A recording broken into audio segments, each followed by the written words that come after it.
Il y a environ 34 ans, un gynécologue, éminent spécialiste de la stérilité, a brisé tous mes rêves en m'annonçant « Vous ne pourrez jamais avoir d'enfant. Vous êtes stérile, c'est irrémédiable. » Pour moi, c'était l'horreur, la catastrophe, la pire des choses qui puissent m'arriver. J'étais tout à fait effondrée. Je suis rentrée chez moi, je ne savais plus quel sens donner à ma vie et pourtant j'avais tout pour être heureuse. J'étais jeune professeure de morale laïque, j'étais athée convaincue, mais ça ne m'empêchait pas d'être heureuse. Ne pas avoir d'enfant, c'était la pire des choses. Alors, je suis montée dans la chambre qui était réservée à ce bébé qu'on rêvait d'avoir, et là je me suis mise à genoux et je me suis effondrée en larmes. Et à cet instant, j'ai su que quelqu'un était dans la pièce, était en train de me regarder. Et je me suis tournée vers l'endroit d'où venait ce regard, et j'ai su que c'était Dieu. Et je lui ai dit « Quoi ? Tu existes et tu ne fais rien pour moi ?» Et puis j'étais complètement bouleversée, j'avais peur même, je suis sortie de la pièce, j'ai fermé la porte, et je me suis dit « Cécile, tu deviens folle. C'est ton chagrin qui te fait imaginer des choses, et j'ai décidé de me faire suivre par un psychiatre. » Néanmoins, quelques jours plus tard, j'ai repensé à mon adolescence.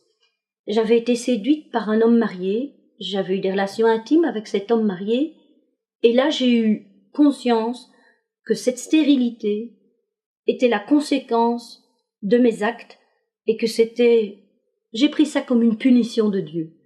Et j'ai dit, Seigneur, tu me punis par où j'ai péché.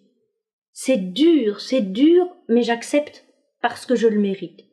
À partir de là, j'ai pu accepter le fait de ne pas avoir d'enfant, mais très vite, j'ai eu d'autres problèmes. J'ai eu des problèmes de santé sérieux. Je me levais le matin, je pouvais plus manger, je ne supportais plus l'odeur du café, je ne digérais plus rien. Sauf le soir, là je mangeais de bon appétit, je digérais bien. Et ma sœur, qui est 10 ans plus âgée que moi, m'a dit « Mais tu attends un bébé ?» Je lui ai dit « Tu es méchante, tu sais que je ne peux pas avoir d'enfant, que ce n'est pas possible. » Elle dit « Écoute, on ne sait jamais, fais un test. » Et donc j'ai fait un test de grossesse. Et là, il était positif. Et c'était la joie, je sautais de joie, c'était merveilleux. J'ai téléphoné à mon gynécologue et j'ai dit « Docteur, j'attends un enfant. Je veux un rendez-vous tout de suite. » Il m'a dit « C'est impossible. Madame, je vous ai dit, pas d'ovule, pas de bébé. Vous arrêtez de vous faire du mal. Je vous prends ce soir entre 2 patientes et je vais vous prouver que vous n'attendez pas d'enfant. » Alors je suis allée avec mon mari, les pieds lourds, c'était la douche froide. On a fait commencer l'échographie et là j'entends encore le docteur qui dit « C'est pas possible, c'est pas possible. » Mon mari est inquiet, « Qu'est-ce qui se passe, docteur ?» Et il dit « Vous voyez le petit point blanc qui clignote ?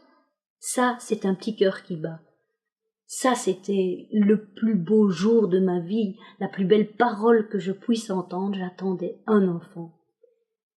Je n'ai pas compris tout de suite que cet enfant était un cadeau de Dieu. Mais plus tard, quand je m'en suis rendu compte, j'ai dit « Maintenant, je veux donner ma vie à Dieu, je veux le servir toute ma vie. » Je suis une grand-mère de 55 ans, j'ai 7 petits-enfants, je suis épanouie et jamais je n'ai regretté d'avoir consacré toute ma vie à Dieu.